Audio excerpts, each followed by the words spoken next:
Há um grande debate sobre como os cristãos devem agir e se comportar, além dos hábitos que devemos adotar para viver uma vida virtuosa diante de Deus. No entanto, pouco se fala sobre os hábitos negativos que já temos, que prejudicam nossa vida. Faith Lewis escreve que não é a nossa condição atual, mas a direção em que estamos indo que realmente importa. O reconhecimento dos próprios erros é o primeiro passo para a santificação. Neste vídeo, vou falar sobre os hábitos que você deve evitar para ter uma vida feliz e satisfatória, de acordo com a vontade de Deus. Pois, como ele diz, não se conformem com o padrão deste mundo, mas sejam transformados pela renovação de sua mente. Assim, poderão testar e aprovar qual é a vontade de Deus, que é boa, agradável e perfeita. Romanos 12:2. O primeiro hábito que precisamos identificar e eliminar é o orgulho.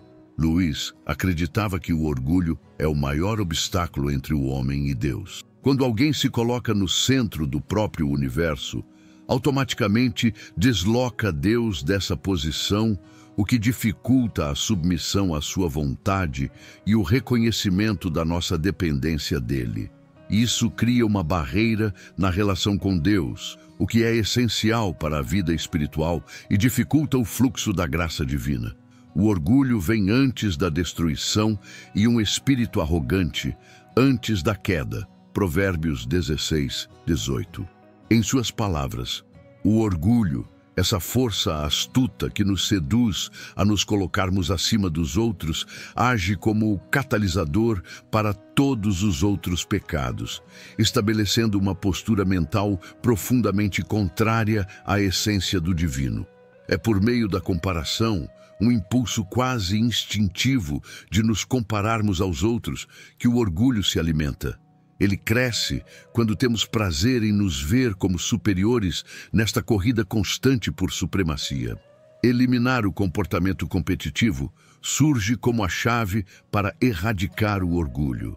Sem a necessidade de competir, essa obsessiva necessidade de se destacar perde seu fundamento. No entanto, a natureza do orgulho é tal que, mesmo quando um indivíduo alcança mais do que poderia imaginar, sempre há uma sede insaciável por mais, tentando reforçar sua posição de poder.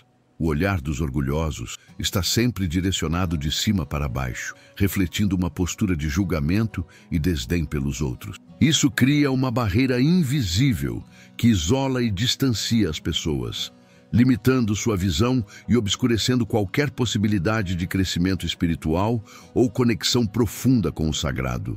Focando apenas no chão, eles perdem a capacidade de olhar para o céu, para o que realmente importa e transcende nossa existência terrena.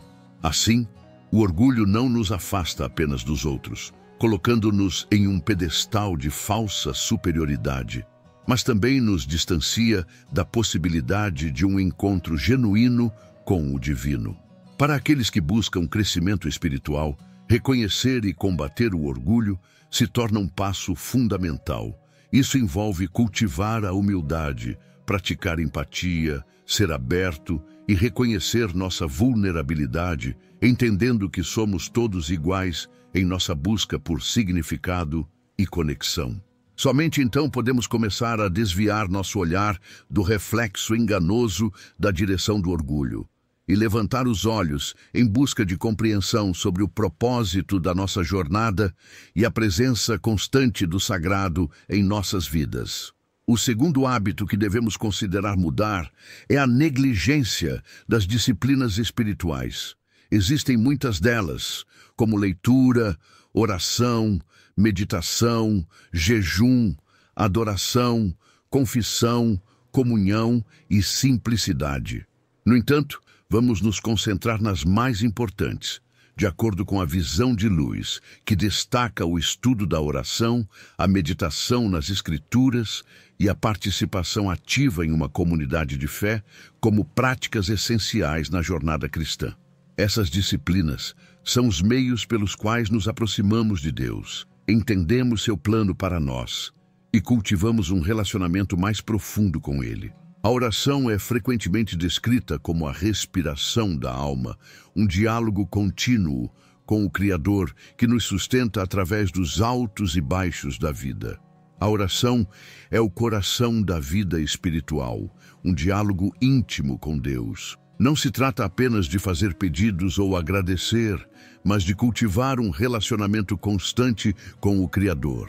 Na oração, abrimos nossos corações a Deus, compartilhando nossos pensamentos mais profundos, medos, desejos e gratidão. Isso nos permite sentir sua presença em nossas vidas de maneira mais real e receber direção, conforto e paz.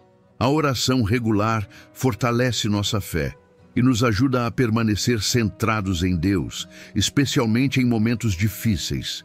Estudar as Escrituras, por outro lado, nutre nossas mentes e espíritos, oferecendo orientação, conforto e sabedoria para enfrentar os desafios diários. O estudo das Escrituras é fundamental para qualquer cristão que busca crescer em sua fé. As Escrituras são a palavra viva e ativa de Deus, capaz de falar em nossas vidas hoje. Por meio do estudo atento da Bíblia, podemos entender os ensinamentos de Jesus, a história do povo de Deus e os princípios que devem guiar nosso comportamento e nossas decisões. Esse estudo nos prepara para enfrentar os desafios da vida com sabedoria e compartilhar nossa fé com os outros de forma informada e convincente. A meditação nos permite desacelerar e refletir profundamente sobre nossa vida e propósito, promovendo uma sensação de paz interior e clareza.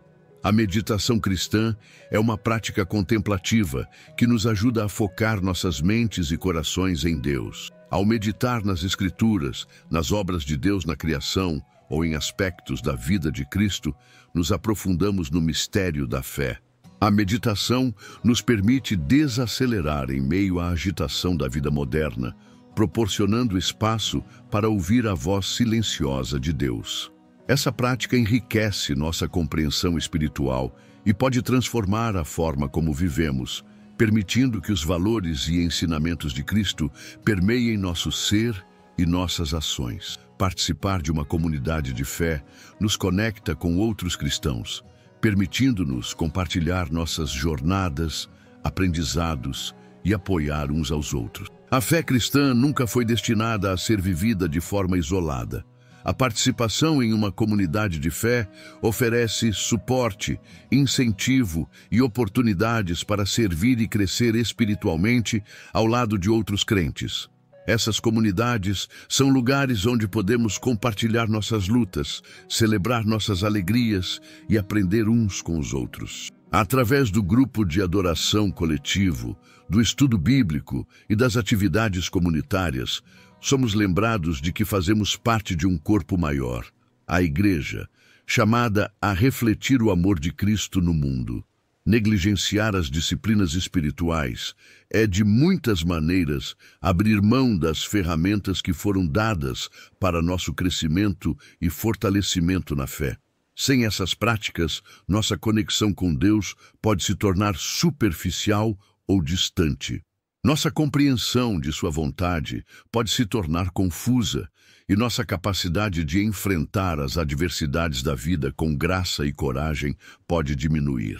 O terceiro hábito que merece nossa atenção é o consumismo, uma prática bastante distante dos princípios pregados por C.S. Lewis na tradição cristã.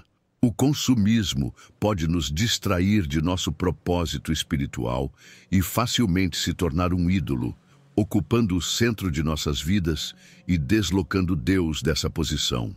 Quando o acúmulo de bens materiais se torna o principal objetivo, nossa busca por um relacionamento mais profundo com Deus pode ser negligenciada. Como a Bíblia nos ensina, ninguém pode servir a dois mestres, ou odiará um e amará o outro, ou será dedicado a um e desprezará o outro. Não se pode servir a Deus e ao dinheiro.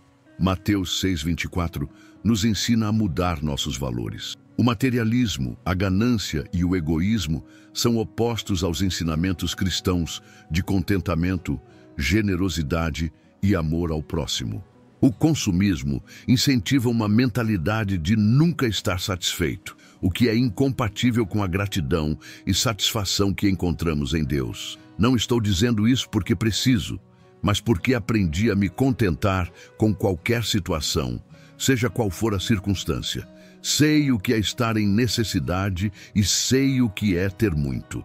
Aprendi o segredo de ser contente em toda e qualquer situação, seja estando bem alimentado ou com fome, vivendo em abundância ou na escassez. Eu posso fazer tudo isso por aquele que me dá força, como diz Filipenses 4, 11, 13. O consumismo cria barreiras para a generosidade e o altruísmo. Focar no acúmulo de riquezas pode fazer com que negligenciemos as necessidades dos outros, dificultando o exercício da generosidade e do amor ao próximo, que são essenciais no cristianismo. O consumismo desenfreado muitas vezes resulta em um ciclo de autoindulgência que limita nossa capacidade de olhar para fora e servir aos outros. Amarás o teu próximo como a ti mesmo, como diz Marcos 12:31, é um mandamento central, mas a busca incessante por bens materiais pode deixar uma sensação de vazio, incompletude e distanciamento de Deus. Isso acontece porque os bens materiais, não importa o quanto sejam abundantes, nunca podem satisfazer completamente as necessidades espirituais e emocionais dos seres humanos. Apenas uma relação íntima com Deus pode oferecer a verdadeira satisfação e o propósito que o coração humano tanto busca. Como diz Eclesiastes, quem ama o dinheiro nunca tem o suficiente, e quem ama a riqueza nunca se satisfaz com a sua renda. Eclesiastes 5:10. Em Hebreus 13:5, somos exortados a viver livres do amor ao dinheiro e a nos contentarmos com o que temos, pois Deus nos prometeu que nunca nos deixará e nunca nos abandonará. O hábito de ignorar os outros pode se manifestar de várias maneiras, como deixar de ajudar quando se tem a capacidade de fazê-lo ou ignorar as necessidades emocionais e físicas de outros. Em um mundo cada vez mais interconectado, onde as notícias de injustiças e sofrimentos estão ao nosso alcance, é fácil cair em apatia ou desinteresse, justificando a inação com o pensamento de que o problema é grande demais ou que o esforço de uma única pessoa não fará diferença. Do ponto de vista cristão, a indiferença para com os outros é um problema por várias razões. Primeiro, ela contradiz diretamente o segundo maior mandamento de Jesus: amarás o teu próximo como a ti mesmo. Este mandamento não deixa espaço para a indiferença. Ao contrário, exige uma atitude proativa de cuidado e compaixão. Além disso, a indiferença enfraquece a comunidade. O cristianismo enfatiza a importância da comunidade e do apoio mútuo. A ideia de que somos todos membros de um só corpo em Cristo é uma razão pela qual a prática das disciplinas espirituais mencionadas anteriormente é tão importante. Elas fortalecem nossa família de fé, nossa comunidade e a sociedade como um todo. São nossas ferramentas e espadas para enfrentar o mal e tornar o mundo um lugar melhor. Jesus Cristo viveu e ensinou o antídoto para a indiferença, a compaixão ativa. Ele se aproximou dos marginalizados, curou os doentes e alimentou os famintos, demonstrando um amor que se move em direção ao outro, independentemente de seu status ou condição social. A indiferença a essas questões e até mesmo a rejeição de Jesus culminaram em sua crucificação, um ato final de sacrifício e rejeição. Através de seu exemplo e sacrifício, ele nos mostrou como devemos agir. Jesus destacou a importância de reconhecer a gravidade da indiferença e o convite para combatê-la com amor e ação.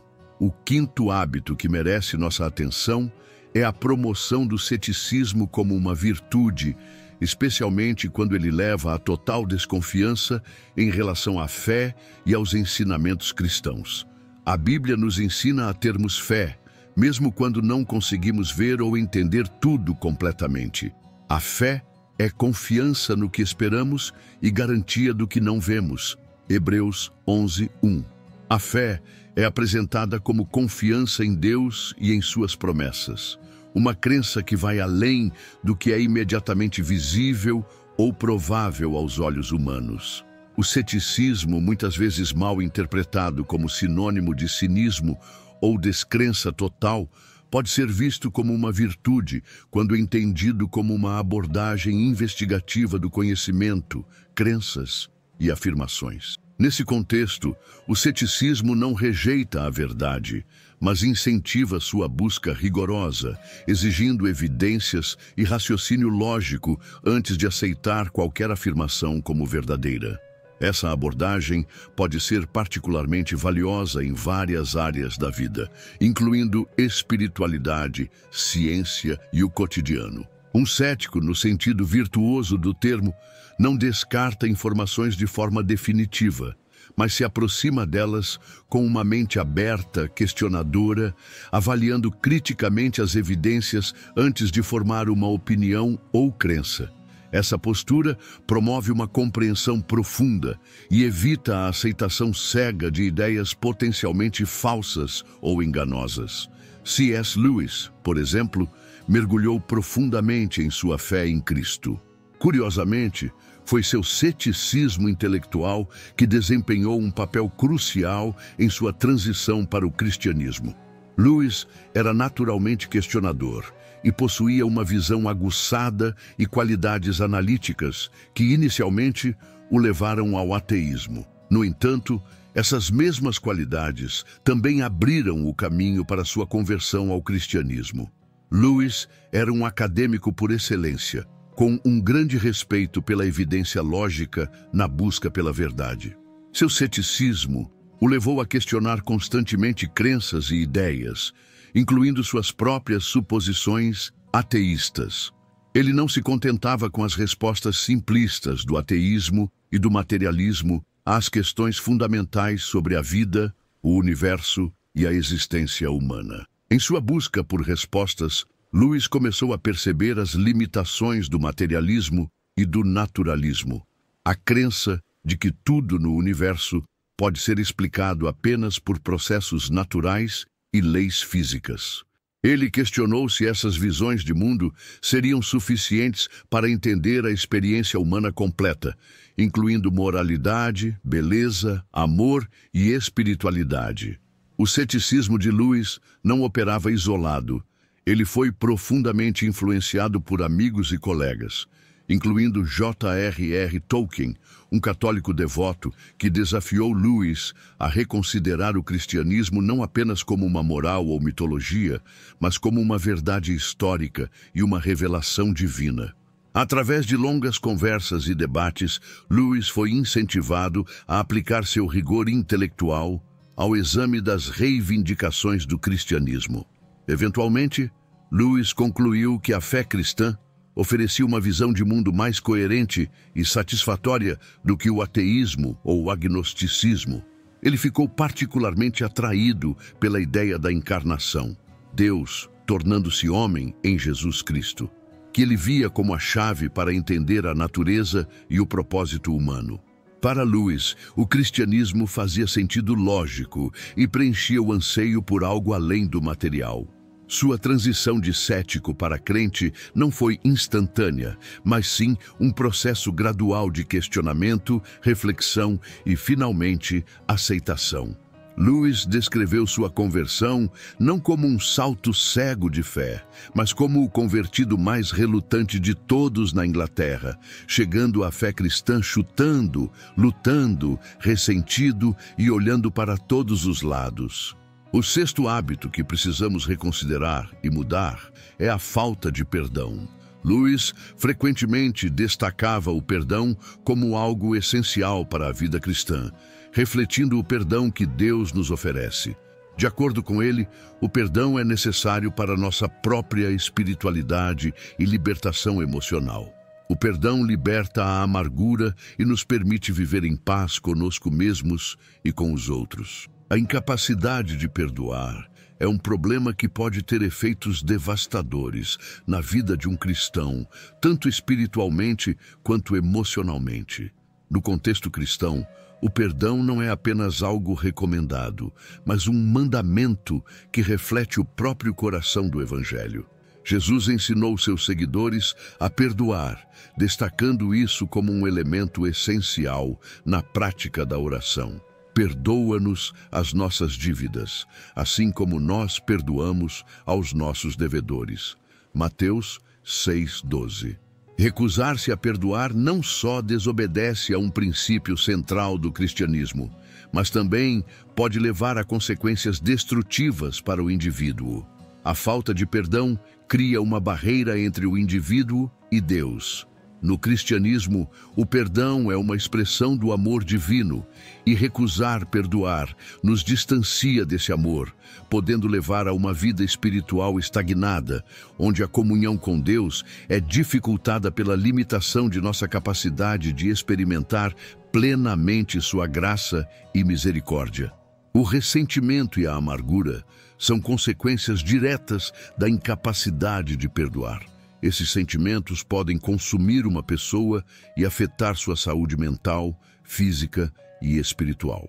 A Bíblia adverte contra a amargura, como em Hebreus 12:15, que diz: "Cuidem para que ninguém fique aquém da graça de Deus e que nenhuma raiz amarga cresça, aparecendo para causar problemas e contaminar muitos." O ressentimento pode envenenar todas as áreas da vida de um cristão, incluindo seus relacionamentos, paz de espírito e capacidade de amar a si mesmos e aos outros. A incapacidade de perdoar não afeta apenas o relacionamento do indivíduo com Deus, mas também pode destruir os relacionamentos humanos. O perdão é essencial para a cura e restauração dos relacionamentos, pois ofensas passadas que não são superadas continuam a ferir, impedindo a reconciliação e a construção da confiança. Isso pode resultar em solidão e isolamento, criando um ciclo destrutivo de desintegração dos relacionamentos. A falta de perdão impede o crescimento pessoal e espiritual. O cristianismo vê o perdão como uma etapa essencial no processo de santificação, o caminho de se tornar mais como Cristo. Sem a vontade de perdoar, o cristão se encontra preso em um estado de imaturidade espiritual, incapaz de progredir para uma compreensão mais profunda do amor e da misericórdia. O sétimo hábito é a resistência à mudança. A resistência à mudança é uma questão comum, mas profundamente limitante, que pode impactar a vida de um cristão de várias maneiras significativas em sua jornada de fé. A mudança não é apenas inevitável, mas muitas vezes é um sinal de crescimento espiritual e transformação. No entanto, quando os cristãos resistem à mudança, isso pode levar a consequências espirituais, emocionais e relacionais que afetam sua caminhada com Deus e seu papel dentro da comunidade de fé. Uma das consequências mais graves da resistência à mudança é a estagnação espiritual. O cristianismo é uma fé viva, que implica em um relacionamento dinâmico e em constante evolução com Deus. A resistência à mudança pode fazer com que um cristão fique preso em padrões de pensamento, comportamento e espiritualidade que não refletem o crescimento ou o aprofundamento dessa relação. Sem alterar a jornada espiritual, corre-se o risco de ela se tornar uma rotina sem vida, privando o cristão de novos entendimentos e experiências que fortalecem a fé. A resistência à mudança também pode levar à perda de oportunidades de servir e contribuir para a comunidade. O movimento do Espírito muitas vezes nos chama a sair da nossa zona de conforto, nos conduzindo a novas formas de serviço, ministérios ou campos missionários. Ao resistir a essas mudanças, os cristãos podem perder preciosas oportunidades de fazer a diferença no mundo e viver de acordo com seus chamados espirituais. A mudança é uma parte natural da vida e dos relacionamentos. Quando os cristãos resistem a ela, Isso pode causar tensão e conflitos com amigos, familiares e membros da comunidade de fé que estão crescendo e mudando. A incapacidade de aceitar e se adaptar às mudanças nas outras pessoas pode levar ao isolamento, mal-entendidos e à deterioração de importantes relacionamentos. A resistência à mudança pode impactar negativamente o testemunho cristão. O cristianismo é uma fé que se manifesta através do amor, da compaixão e da relevância para o mundo ao redor. Um cristão que resiste à mudança pode parecer desatualizado, inflexível ou irrelevante para as questões contemporâneas e os desafios, o que compromete sua capacidade de testemunhar efetivamente o Evangelho. Em resumo, embora a mudança possa ser desconfortável e desafiadora, ela é essencial para o crescimento espiritual, ministério eficaz e uma vida cristã vibrante. Resistir à mudança não só dificulta o crescimento pessoal, mas também limita o impacto que os cristãos podem ter em suas comunidades e no mundo.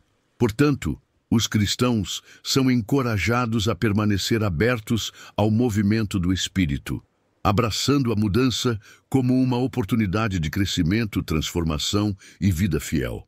Se este vídeo foi útil para você de alguma forma, eu ficaria muito grato se você pudesse me ajudar também. Por favor, considere se inscrever no canal, deixar seu curtir e compartilhar seus comentários abaixo. Estou interessado em saber se a qualidade da mensagem foi satisfatória para você ou se há algo que eu possa melhorar. Fica com Deus e até o próximo vídeo.